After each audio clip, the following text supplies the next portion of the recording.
இந்த நாய் ஏன் இப்படி ரொம்ப குறைச்சிக்கிட்டே இருக்குது அப்படின்னு நம்ம இந்த கதையில் போய் பார்க்கலாமா? ஸோ ஒரு திடீர்னு இந்த குட்டி பையன் வளர்த்துட்ருக்கிற நாய் ரொம்ப கத்த ஆரம்பிச்சிருச்சு. பௌ பௌ பௌ பௌ என்றைக்கும் இல்லாமல் இது ரொம்ப விசித்திரமாக கத்த ஆரம்பிச்சிருச்சு. அந்த பையன் ரொம்ப பயந்துட்டான். காதெல்லாம் பொத்திட்டு, ஏன் இப்படி கத்துற, இந்த மாதிரி கத்தாத, எனக்கு ரொம்ப கடுப்பாக வருது அப்படின்னு சொல்லிட்டு என்னன்னாமா. அப்புறம் யோசிக்க ஆரம்பித்தான்.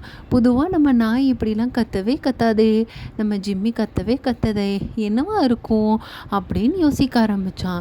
ஆனால் திருப்பியும் அந்த ஜிம்மி கத்திகிட்டே இருந்தது. ஓ ஓ ஓ ஓ ஓ ஓ அப்படின்னு கத்திகிட்டே இருந்தது. அதுக்கப்புறம் என்னவா இருக்கும் அவன் ஒன்று சிந்திச்சு பார்த்துட்டே இருந்தான். அப்போ அது கொஞ்சம் நேரம் கழித்து கீழே தலையை குனிஞ்சிட்டு திருப்பியும் அந்த மாதிரி கத்த ஆரம்பிச்சிச்சு. இங்கே பாரு அப்படின்னு சொல்லி அந்த பையன் திரும்பி பார்த்தப்போ பூனை இந்த பெட்டியில் மாட்டிட்டு இருக்கிறத பார்த்து அதுக்கு ஹெல்ப் பண்ணான். ஸோ நான் எப்போ குறைச்சாலும் அது கடிக்கிறதுக்காகன்னு இல்லை, உதவுறதுக்காக கூட இருக்கலாம். இந்த கதை பிடிச்சிருந்தா லைக் பண்ணுங்கள், ஷேர் பண்ணுங்கள், சப்ஸ்கிரைப் பண்ணுங்கள். பை பை குட்டீஸ், சீக்கிரம் தூங்குங்க. Good night.